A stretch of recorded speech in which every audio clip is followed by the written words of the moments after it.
Now, local leaders are trying to balance that discourse with safety.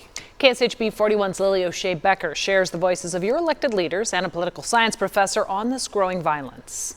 If you don't believe it, I'm sorry that you don't believe it. U.S. Representative Mark Alford is no stranger to heated town halls, like this one in February in Belton. Some of them got a little bit heated, but nothing out of control and nothing that we weren't able to respond to with, I think, kindness and just listening.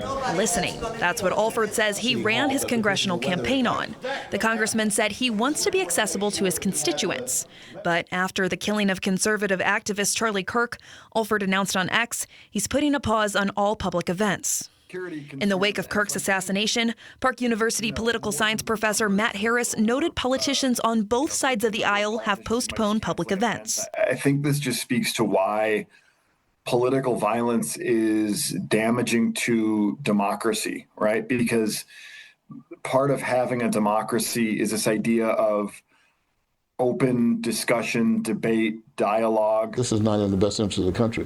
We ought to be accessible. We ought to be able to go anywhere and sit down and speak to our constituents. U.S. Representative Emanuel Cleaver agrees with his counterpart. They say all politicians need to be careful of their words. We've got to turn down the temperature, the rhetoric in America, and stop demonizing one another. Alford said teletown halls are an option, but not the most effective. At this point, I don't see of another way to do this and maintain our safety while in the field. Lily O'Shea Becker, KSHB 41 News.